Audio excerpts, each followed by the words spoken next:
que vamos a ver es el concepto y la clasificación de una bacteriemia, los hemocultivos en sí, su utilidad, cuándo realmente vale la pena tomarlos, la preanalítica, sí.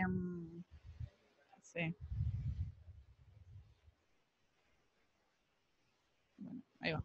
La preanalítica, la importancia de que tiene esta etapa y cómo tomar la muestra, el automatizado de los hemocultivos, qué tipos de hemocultivos hay, el estudio, o sea, una vez que el hemocultivo da positivo, qué algoritmos de trabajo seguir y cuáles son los microorganismos más comunes que podemos encontrar y, bueno, generalidades de catéteres. Bueno, como definición de bacteriemia, sabemos que la bacteriemia se define como se produce cuando los microorganismos invaden el torrente sanguíneo y el cuerpo, digamos, el sistema de retículo endotelial no alcanza a eliminarlos. Esta diseminación de los microorganismos puede ser a través de un foco primario, que es extravascular, al sistema linfático, o se puede dar desde un foco intravascular, como ser, por ejemplo, una prótesis vascular, una infección de un catéter intravenoso, la endocarditis. ¿Por qué se produce la bacteriemia? Por falla de las defensas del huésped frente a combatir la infección y falla también del tratamiento que el médico pueda llegar a dar. Las bacteriemias, cuando se agravan, digamos, pueden llegar a causar sepsis, que es la disfunción orgánica que amenaza la vida de un paciente causada por una respuesta no regulada del individuo frente a la infección. Y también puede llevar un shock séptico. Tenemos que aclarar que bacteriemia no es ni sinónimo de sepsis ni sinónimo de shock séptico, sino es importante el diagnóstico temprano y el tratamiento correcto de la bacteriemia para no desencadenar en estas patologías. El shock séptico lo que tiene es una falla multiorgánica también, donde el paciente necesita de fluidos para estar compensado, de vasopresores para poder respirar, y en general tanto la sepsis como el shock séptico, si no se diagnostican y no se empieza el tratamiento antes de las 24 horas, es muy probable que el paciente fallezca. En general, el 40% de las personas que llegan a esta instancia mueren. Entonces, lo que quiero destacar con esto es que la mortalidad asociada a un cuadro de sepsis puede disminuir con un diagnóstico correcto y un manejo adecuado en las primeras horas del comienzo de los síntomas, y ese diagnóstico lo va a dar el hemocultivo. Bueno, las bacteriemias se presentan a cualquier edad, sexo y etnia.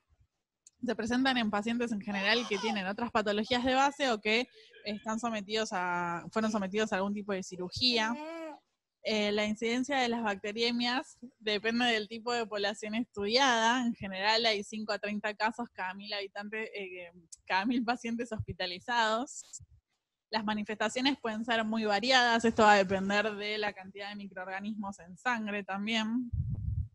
Y los focos más frecuentes de bacteriemia son el tracto genitourinario, las heridas quirúrgicas, el tracto gastrointestinal y los catéteres intravasculares.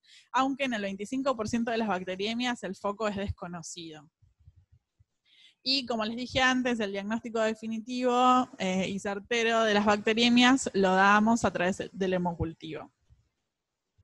La clasificación de las bacteriemias son variadas. Tenemos, según el foco de la infección, va a ser primaria, o sea, cuando se aísla un germen de sangre, pero no se encuentra un foco relacionado clínicamente. O bacteriemias secundarias a alguna otra patología, que por ejemplo, no sé, pudo generar un absceso y de ahí surgió la bacteriemia. Según el tipo de microorganismos aislados, puede ser monomicrobiana, o sea, cuando se aisló solo un germen, que son las más frecuentes, o polimicrobianas, que es cuando se aísla 2 o más gérmenes, que es casi no se da nunca, ¿sí? De hecho, cuando encuentro 2 gérmenes, tengo que descartar que también no sea una contaminación. Bueno, según la duración, puede ser continua. Esto es cuando ocurre principalmente en infecciones intravasculares como endocarditis. Intermitentes, que pueden ser abscesos no drenados, que es donde en el intermitente es más difícil poder detectar la bacteriemia a través del hemocultivo, por eso la importancia de respetar los tiempos de la toma de muestra que vamos a ver más adelante. Y los hemocultivos, bueno, seriados documentan fluctuaciones. Entonces, por eso es importante la preanalítica, después vamos a ver. Y transitorias, que son bacteriemias que se deben a un trauma o maniobras médicas que se realizaron, como por ejemplo una colonoscopía o extracciones dentarias. Bueno, y según el origen de la bacteriemia, pueden ser extrahospitalarias, que se dan cuando son adquiridas en la comunidad o dentro de las 48 horas de que el paciente fue internado. Los ejemplos más comunes es el neumonía, influenza y meningitis. Y las bacteriemias intrahospitalarias son aquellas donde se adquirió el tercer día de la internación. Bueno, el hemocultivo, como les dije, es el principal método de diagnóstico para determinar la etiología de una bacteriemia. Es el único método donde yo voy a aislar el microorganismo viable para poder, por ejemplo, identificarlo o hacerle un antibiograma. Y se puede realizar en cualquier centro de salud por lo accesible de la toma de muestra. Bueno, la utilidad del hemocultivo toma relevancia cuando lo tomamos correctamente, es decir, a las personas que deberíamos tomárselas. ¿Quiénes son? Aquellos que tienen una clínica compatible, como por ejemplo, tienen fiebre crónica y no se encuentra el foco, taquicardia, hipotensión, escalofríos. Siempre, previo a tomar un hemocultivo, hay que haber descartado otras patologías, ¿sí? La mala toma de un hemocultivo va a incrementar el gasto sanitario y la verdad es que no aporta ninguna información útil al diagnóstico del paciente si realmente no se descartaron otras patologías y se sospecha fuertemente una bacteriemia por el foco, porque es un paciente que atravesó una cirugía, etc. Y bueno, su valor práctico en el diagnóstico se ve perjudicado cuando retrasamos el resultado, o sea, un resultado de un hemocultivo tardío no tiene mucho sentido, la verdad. Puede darse falsos negativos cuando se le toma un hemocultivo a un paciente que ya está con tratamiento antibiótico, que puede estar infectado por hongos o bacterias con crecimiento lento o de alto requerimiento nutricional. Esos pueden ser falsos negativos que pueden perjudicar el diagnóstico. Después, contaminación por microorganismos pertenecientes a la microbiota de la piel. Pues vamos a hablar un poquito más adelante de contaminación propiamente dicha, pero si tenemos un hemocultivo contaminado, la verdad es que es lo mismo que no hubiésemos hecho nada porque no nos sirve. Bueno, para solicitar un hemocultivo, como les dije, hay que descartar cosas previas. En general, los pacientes suelen tener fiebre y escalofríos con una temperatura corporal mayor a 38 grados o hipotermia en neonatos y pacientes ancianos. En general tienen leucopenia, leucocitosis o trombocitopenia no relacionada con procesos hematológicos. O sea, previamente hay que haberlos descartado. Otros signos son infección focal o sepsis. En el caso de sospecha de endocarditis, es sugestivo de tomar un hemocultivo. Siempre se debe extraer un hemocultivo cuando se sospecha que la infección viene a través de un catéter que tiene colocado el paciente. Y en pacientes susceptibles de padecer, bueno, todas estas patologías que en general son los inmunosuprimidos, los HIV positivos. En niños pequeños o ancianos con un decaimiento súbito, porque es infrecuente que esto suceda, y que tengan unos signos y síntomas, o sea, en general los ancianos y los niños tienen síntomas y signos de bacteriemias no comunes o muy similar a otras patologías que suelen tener. Entonces, bueno, si crónicamente se dan estos síntomas y signos, hay que empezar a sospechar. Y el cultivo de sangre debe complementarse siempre con una muestra de otra localización para tratar de ver cuál es el foco que precede la infección. Por ejemplo, líquidos cefalorraquídeos, líquidos de punción acíticos, orina. Bueno, ¿cuándo tomar la muestra de un hemocultivo? Idealmente es 1 hora antes del pico febril, porque es cuando se cree que el paciente, que las bacterias, digamos, están en mayor concentración en el torrente sanguíneo. Es imposible, digamos, saber cuándo el paciente va a tener fiebre una hora antes, ¿no? Entonces, lo importante es, apenas empiezan los síntomas del paciente que ya en teoría está internado, hay que tomar el hemocultivo lo más rápido posible. Y obviamente antes de iniciar el tratamiento. Eso es lo ideal. En casos de que, por ejemplo, que el paciente esté descompensado hemodinámicamente, se deben tomar las 2 muestras de hemocultivos siempre de distintos lugares anatómicos y en este caso no vale la pena esperar el tiempo entre punción y punción, ¿sí? Simplemente porque necesita ese paciente un tratamiento más que urgente. En cambio, en el paciente que ya cursa con una fiebre crónica y se encuentra estable, lo ideal es tomar los hemocultivos de lugares anatómicamente distintos y dejar pasar mínimo 30 minutos a 1 hora. No hay diferencias entre la toma de muestra de vena o arteria, pero siempre hay que informar de dónde fue tomado el hemocultivo y si se realizó una arteria, siempre las extracciones siguientes deben ser de arteria también. Solo tomar la muestra de un catéter si se sospecha bacteriemia relacionada a catéter, si no, no tiene ningún sentido tomarla, está mal tomada. Y si el paciente está con antibióticos y hay que extraer un hemocultivo, lo que se recomienda es tomarlo justo antes de la próxima dosis, que es cuando en teoría el antibiótico va a estar en menor concentración. Bueno, ¿cómo es la técnica de toma de muestra? Lo más importante en este caso para nosotros que no tenemos un paciente internado acá es indagar al paciente, es preguntarle qué síntomas tiene, desde cuándo, cuál es la sospecha del diagnóstico, si previamente tuvo alguna otra patología, alguna cirugía previa, si está con algún tratamiento, obviamente. Entonces, para nosotros toda esa información va a ser muy importante porque no lo vamos a tener al paciente acá después. Bueno, se busca y se palpa la vena o arteria. Lo primero que hay que hacer es desinfectar la zona con alcohol etílico 70 o se puede usar en este paso clorexidina alcohólica. Tienen que recordar que para los niños la FDA no recomienda la clorexidina.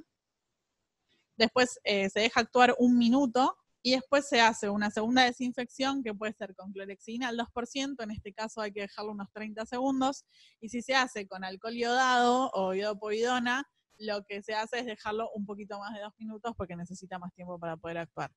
Pero lo importante después de que la zona quedó desinfectada es no volver a tocar ni palpar la zona, ¿no? Y un paso antes de extraer es de contaminar la tapa de los frascos. Eso es clave para que el hemocultivo después no se contamine y que se realice con alcohol etílico 70, porque si se hace con alguna otra sustancia, se puede corroer la tapa de los frascos y después eso va a hacer que el hemocultivo se contamine, pero después.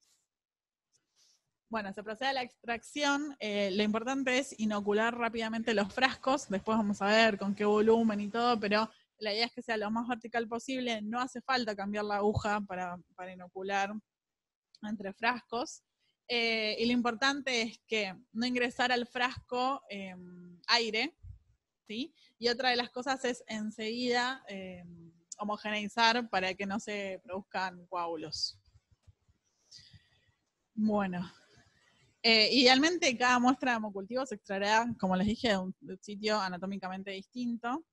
Y esto que ahora se los muestro acá más representativo, se los quiero aclarar porque a mí me surgió de hecho, como me cuesta pensarlo, de que una muestra, una punción o un set, cuando hablamos de las tres cosas, son sinónimos.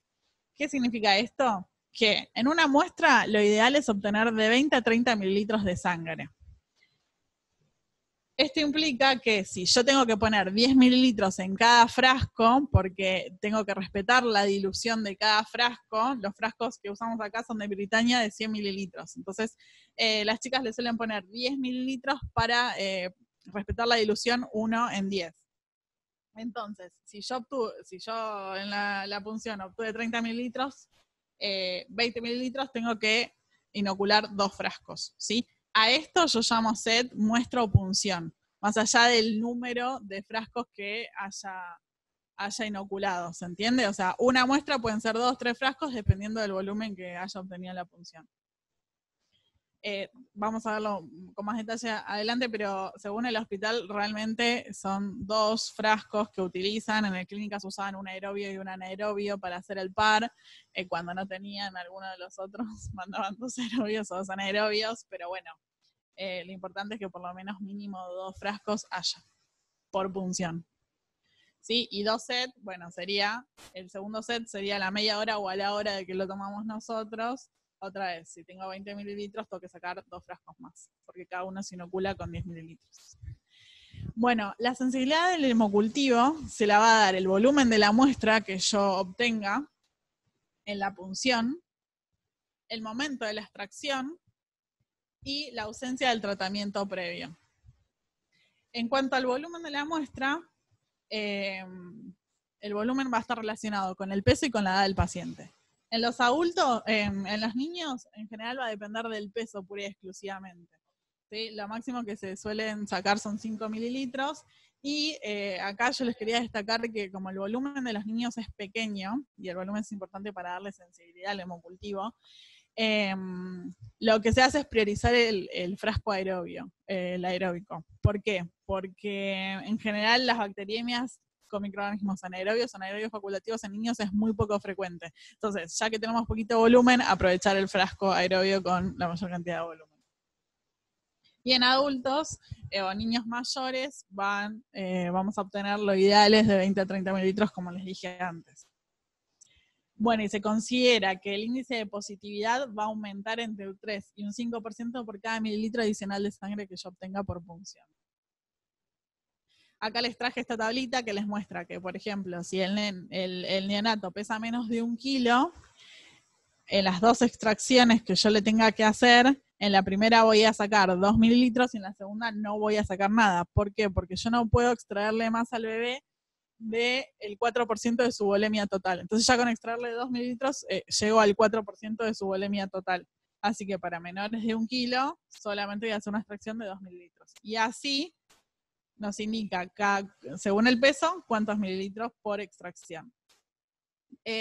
Las razones por qué a los niños se nos dificulta más es simplemente porque son niños, las zonas en general suelen digamos, complicar al extraccionista, la dificultad de tomar la muestra, las precauciones acerca de la volemia del paciente, como les digo, hay que evitar que el bebé haya que transfundirla después de haberle tomado un hemocultivo, por supuesto, y empezar antibióticos lo más temprano posible.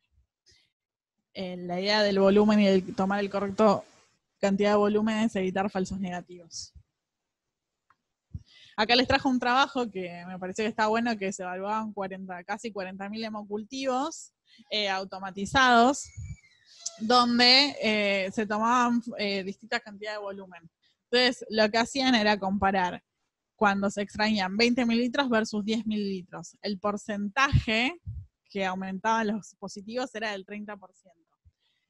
Cuando se tomaban 30 mililitros versus 10, incrementaba la positividad un 47%. Pero fíjense que cuando sacaban 40 mililitros, o sea, sacaban ya de más, no ayudaba al incremento de los positivos. Entonces lo ideal es entre 20 y 30.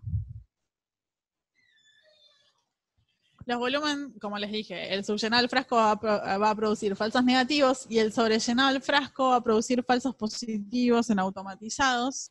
Y falsos negativos porque va a generar coágulos donde van a quedar retenidas las bacterias y también, como yo les dije, no solo es respetar el volumen, sino también respetar el volumen para que la dilución de caldo con sangre sea correcta. Entonces, si tenemos un sobrellenado, no se va a inhibir correctamente la acción bactericida del suero y tampoco la del complemento, ¿sí? Justamente por la dilución incorrecta. En el caso de además del volumen, el número de hemocultivos que voy a sacar es importante, o sea, el número de set que voy a tomar, el número de muestra. Fíjense acá, lo saqué un trabajo también que el 60 al 80%, o sea, este es el porcentaje de positividad que voy a encontrar si saco solo un hemocultivo. Si saco 2, yo voy a encontrar entre un 80 y un 90. Y si saco 3 hemocultivos, 95 a un 99%, ¿sí? O sea, serían 3 punciones. Entonces, ¿esto qué nos va a facilitar? Nos va a ayudar a diferenciar una bacteriemia, una bacteriemia real, continua, de una contaminación. Mejora la detección de esas bacteriemias intermitentes que yo les decía. También va a documentar una bacteriemia continua y persistente, o sea, si saco varios sets y me sigue dando que hay una bacteriemia con el mismo microorganismo, también evalúo de esa forma el tratamiento. Y bueno, también cuanto más extracciones haga, voy a tener un volumen mejor de sangre. Bueno, acá les traje este trabajo que muestra, en caso de endocarditis, que es una bacteriemia continua, vamos a ver que a medida que yo aumento el número de hemocultivos, en general siempre los voy a encontrar positivos. El caso de una bacteriemia continua, que no sea endocarditis, a medida que yo incremento el número de hemocultivos, va a ir aumentando la probabilidad de encontrar positivos, pero si es una contaminación, cuanto más números de hemocultivos saque, va a ir disminuyendo. ¿Por qué? Porque es probable que el primero me dé positivo, pero los demás seguramente me den negativo. Si yo ahí confirmo que el primero fue realmente una contaminación. Esto igual, ojo, va a depender del tipo de microorganismo también que encontremos, ¿sí? Entonces la recomendación es de 20 a 30 mililitros por set y se recomienda de 2 a 4 sets. Tanto las guías americanas como las británicas, como las españolas, todas recomiendan esto. Bueno, ¿cómo debemos conservar y transportar el hemocultivo? Identificar los frascos adecuadamente. Hay que mandarlos inmediatamente al laboratorio. Lo ideal es ponerlos a incubar hasta 2 horas de la extracción, o sea, no pueden superar las 2 horas post-extracción fuera del incubador. Si, supónganse, tiene que estar 1 hora afuera, no los podemos ni refrigerar ni meter en estufa. Lo de meter en estufa es porque el microorganismo puede empezar a crecer y cuando yo lo meta en el incubador nunca me va a detectar el pico de crecimiento y me voy a estar obteniendo un resultado negativo cuando no lo es. Y en el incubador porque puedo disminuir la viabilidad del microorganismo y después cuando realmente lo tenga que incubar no me va a crecer. Bueno, los frascos de hemocultivos, si están manchados hay que desinfectarlos por fuera, usar guantes en todo momento, y si son de vidrio, transportarlos en recipientes de donde no se choquen ni se rompan. En general se utilizan varios marcadores de calidad para evaluar el hemocultivo, pero uno de ellos es cuánto tiempo tarda el servicio en introducir el hemocultivo en el incubador. Es un marcador importante de la calidad. Bueno, la automatización en estos casos, les traje como un pantallazo de los tipos de frascos que podemos encontrar. Frascos automatizados, tenemos los celestes son los aerobios y los tapa violeta rosada anaerobios. Estos contienen, se le pueden inocular de 8 a 10 mililitros. Los rosas son para niños, máximo 5 mililitros se les puede inocular. Los rojos son para hongos y micobacterias, también de 1 a 5 mililitros, y estos de Britania, que son los que utilizamos nosotros, son los hemocultivos manuales, digamos, sirven tanto para niños y adultos, va a variar la cantidad de caldo que tengan, pero para adultos se inoculan 10 mililitros. Bueno, el frasco adentro tiene un caldo nutritivo con todos los componentes que se pueden imaginar para favorecer el crecimiento de la mayoría de los microorganismos. Tiene SPS, que es un anticoagulante que tiene de importante que neutraliza la actividad bactericida del suero y a su vez inhibe la acción de ciertos antibióticos, como puede ser polimixinas y aminoglucósidos. También esto hace que se favorezca el crecimiento de la Neisseria, de los streptococos y de la Gardnerella. Y otra cosa que quería destacar de los componentes del caldo es las partículas de carbono resina.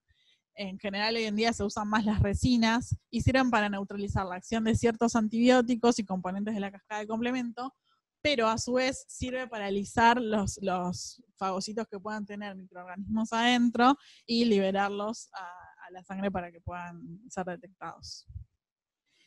Bueno, yo les traje un par de fotos automatizados. Este es el que estaba en el Clínicas, en el que usé yo. Acá les traje algunos otros. Lo que tienen de ventajas estos sistemas es que la incubación es automática, tiene una agitación continua, que la temperatura siempre se mantiene en el rango de 36 más o menos 1 grados, que la monitorización es periódica, o sea, cada 10 minutos el equipo constata si hubo un crecimiento o no. Hay una detección precoz del crecimiento bacteriano y, bueno, todo esto está, obviamente, unido a un sistema informático. Las desventajas en general son para los laboratorios chicos, donde se necesita un espacio exclusivo para tener estos equipos. Cuando un hemocultivo da positivo, en general se necesita una cabina de flujo, por lo menos, para trabajar, sería lo ideal. Y realmente cuando hay pocas muestras no vale la pena porque es bastante costoso. En un hospital, obviamente que sí vale la pena. Bueno, les comento cómo funciona. Ahí no sé si llegan a ver que esa puerta se abre y hay distintos viales para meter los frascos.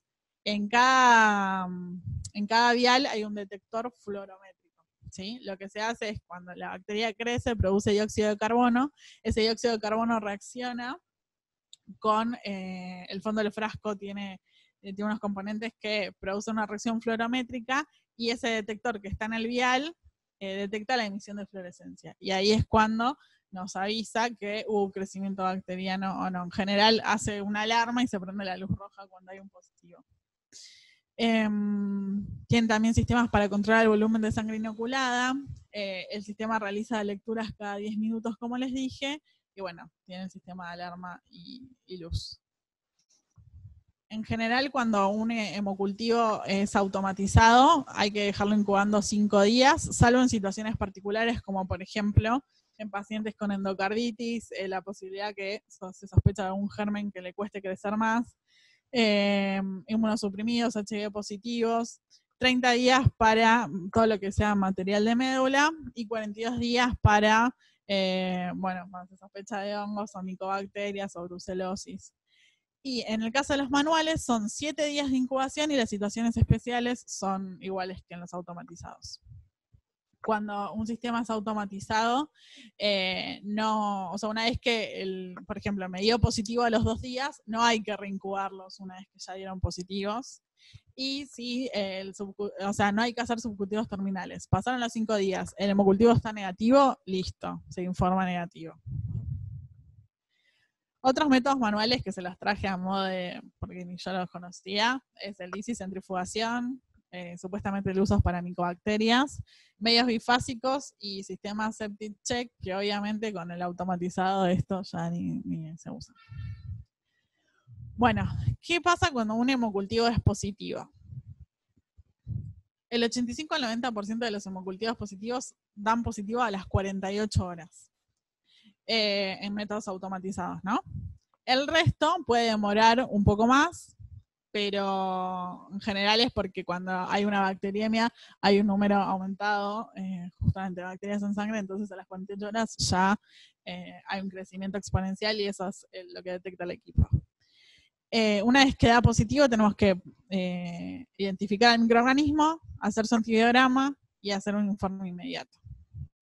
Acá les traje, como nosotros trabajamos con método manual, les traje unas fotos de cómo detectar que un hemocultivo es positivo de forma manual, y una de ellas es que ver este tipo de láminas sobre la superficie, la producción de gas, la turbidez, en este caso, vemos a la derecha que está turbio, y como esta formación de estas pelotas en el fondo.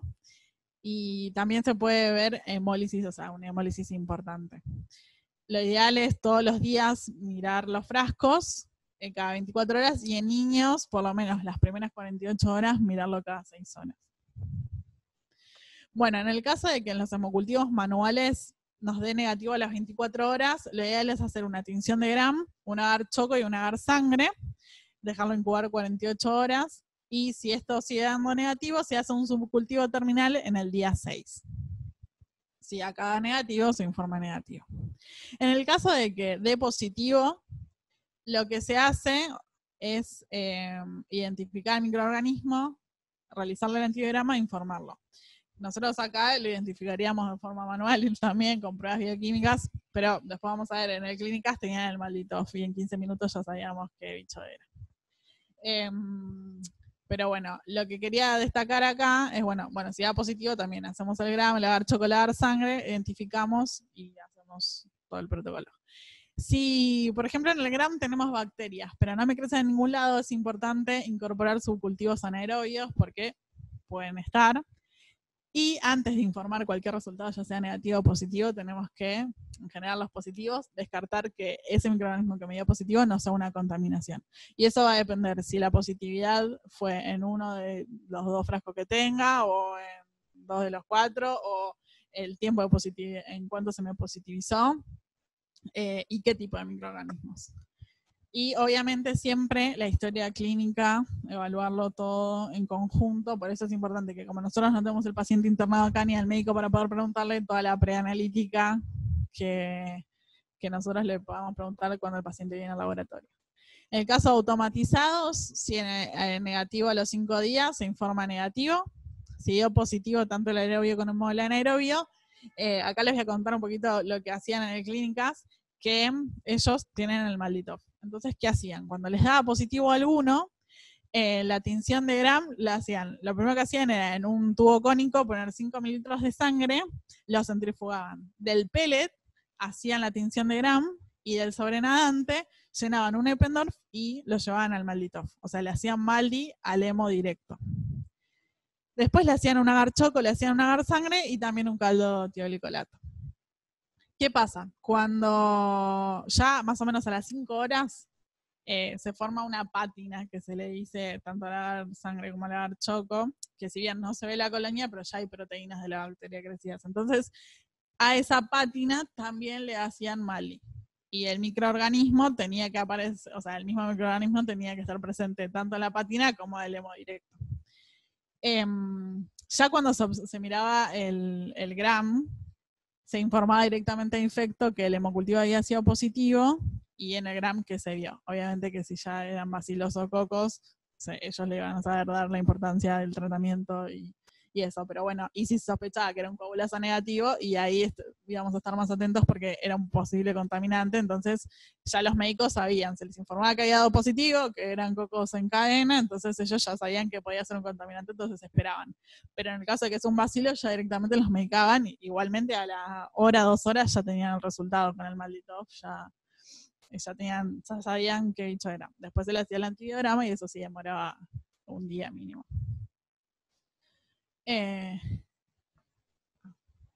Dale. Bueno, descartar contaminaciones, como les dije, y evaluarlo todo en el contexto clínico del paciente. Tenemos que tener en cuenta que muchas veces los hemocultivos dan positivo, muchas veces no. O sea, con la frecuencia de que un estreptococo neumonía puede causar la bacteriemia, pero en los Gram podemos no encontrar bacterias y los hemocultivos son positivos. En ese caso puede ser de que hay bacterias que en el hemocultivo se lisan. Entonces yo no la voy a ver en el Gram, pero esto lo evalúo viendo las gráficas de crecimiento del equipo, donde no son gráficas normales como vamos a ver el pico de crecimiento, sino que son gráficas, digamos, que nunca llegan al pico, pero en algún momento crecieron, bajaron, o sea, hay que analizar un contexto para realmente entender las gráficas y ver que es un microorganismo lisado, pero bueno, saber que existen. Y lo mismo, si tenemos dudas de incorporar subcultivos anaerobios. Bueno, acá yo les traje para que queden tablitas que en base a la tinción de Gram, que es lo que se puede ir haciendo manualmente para adelantar pasos. Y lo importante acá es la interpretación de un hemocultivo. Como les dije, tenemos que tener en cuenta el sexo y la edad, la enfermedad de base, los factores de riesgo, el cuadro clínico del paciente, el diagnóstico, y es importante los criterios microbiológicos. ¿Qué son los criterios microbiológicos? El tipo de microorganismos, el número de hemocultivos positivos, el tiempo de positivización del hemocultivo. Esto principalmente.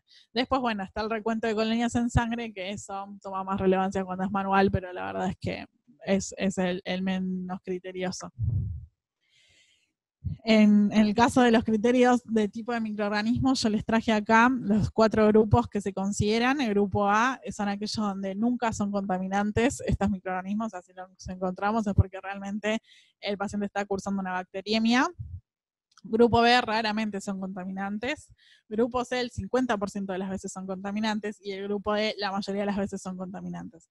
Entonces, teniendo esto en cuenta, sumado a, como les dije, los otros criterios, o sea, siempre que nosotros tengamos un microorganismo perteneciente al grupo C o al grupo D, tengo que evaluar los otros criterios para poder ver si es una contaminación o si es una bacteriemia. ¿Cómo lo veo? Y en el número de hemocultivos, si nada más el que se positivizó fue 1, ya es muy probable que sea contaminación. También el tiempo. Se considera que si ya más de 48 horas, por ejemplo, un estafilocoagulasa negativo, me da a los 4 días positivo, claramente es una contaminación. Ahora, si tengo que ver en conjunto, ¿no? Porque si me da, no sé, antes de las 48 horas, si me dan 2 hemocultivos y ya ahí no puedo asegurar ni que sea contaminación ni que sea una bacteriemia. Entonces hay que ver también si el paciente está con tratamiento, la clínica compatible. Y es muy importante también que haya otras muestras estériles. Si también lo encontré en esas muestras estériles, bueno, ahí toma relevancia. Puedo jerarquizar. Es importante que para considerar y comparar hemocultivos se hayan inoculado, o sea, los hemocultivos que vaya a comparar con el mismo volumen, si no, serían incomparables. Y bueno, la contaminación se puede ver a que la extracción fue complicada, la zona de punción, el volumen que haya inoculado y la higiene durante la punción. Siempre que hay una contaminación, se informa la contaminación, no se le hace antibiograma, pero se informa. Listo. En un minuto se corta. Si quieren, bueno, les paramos acá. Les quería decir que en una institución siempre es importante mirar la cantidad de hemocultivos contaminados que hay, porque es importante que haya menor, o sea, un porcentaje menor al 3%. Mayor al 3% quiere decir que deberíamos realizar, o sea, ver qué estamos haciendo mal, porque más del 3% de hemocultivos no se nos podrían contaminar. Bueno, acá les traje unas tablas nomás para que queden la información de qué microorganismos son más comunes, por ejemplo, si fue adquirida en la comunidad o en hospitales. Fíjense que la E. coli, el Streptococcus aureus, o sea, son microorganismos que son los más frecuentes de encontrar. Acá les dejé también según el origen del paciente. Por ejemplo, si es un paciente quirúrgico, bueno, es más probable encontrar estos y en qué foco. Y acá nada, una tabla que ni se ve, pero que lo importante es como que qué especie podemos encontrar según dónde estuviese una lesión o el foco. Y bueno, y para finalizar, les quería decir 2 o 3 generalidades de catéteres que nosotros la verdad que acá no vemos, pero como que está interesante porque es un tema que está muy relacionado a hemocultivos, en especial a retrocultivos. Y bueno, la bacteriemia relacionada a catéter es cuando el mismo microorganismo se aísla tanto en la punta del catéter como en el hemocultivo que se obtuvo en el momento de sacar el catéter. Bueno, las causas por las que se produce la bacteriemia asociada a catéter puede ser por una infección de la piel, porque el paciente tiene una infección en otro foco y se implantó en el catéter. O también porque la infusión que es administrada a través del catéter puede ser que esté contaminada. Y de hecho, a veces se analizan las infusiones. Bueno, solo se evalúa el catéter cuando hay una sospecha de infección asociada al mismo. Si no, no vale la pena. Yo les traje fotos porque la verdad es que nunca había visto un catéter en mi vida, pero te las dejo como para que tengan una idea. Lo que sí les tengo que explicar es que hay 2 tipos de catéter, uno de corta permanencia y uno de larga permanencia. Eso es importante porque va a depender el tipo de, el diagnóstico que yo vaya a hacer, van a ser técnicas distintas según si el catéter es de corta permanencia o de larga permanencia. En el caso de los que son de corta permanencia, el diagnóstico se hace a través de 2 cosas. Una es el hemocultivo, que hay que sacarlo 24 horas antes de retirar el catéter. Lo mejor es sacarlo previo a sacar el catéter. Y después, además del hemocultivo, tenemos 2 técnicas, una semi-quanti, que es la técnica de Mackey, y la técnica de Bruns-Wison, que es cuantitativa simplificada. Lo que yo quiero que se queden con esto es que la semi-cuantitativa lo que evaluamos son los microorganismos por fuera, o sea, externos al catéter, y Bruns-Wison evaluó todos, tanto por adentro porque por fuera, porque bueno, se pone en un caldo y se siembra. Pero lo importante es que estas técnicas tienen un punto de corte que son según las colonias que se formaron. Y bueno, lo importante es eso, saber qué evalúan, y siempre tiene que ser en conjunto con el hemocultivo. Acá les dejé, si les interesa un momento leerlas de cómo se producen. Lo importante es que hay microorganismos que más allá del corte que uno pueda llegar a establecer, hay que informarlos igual, como por ejemplo la cándida, el Staphylococcus aureus y el londinensis, porque esto da idea de que puede haber focos metastásicos en otras partes. Y bueno, esta es la otra técnica. Y los de larga permanencia, los últimos que les quiero decir es que en general hay muchas metodologías para el diagnóstico, pero lo que más se utiliza es sacar 2 frascos de hemocultivos, o sea, uno del catéter, que sería lo llamado retrocultivo, y otro el hemocultivo, todo en el mismo momento, ¿sí?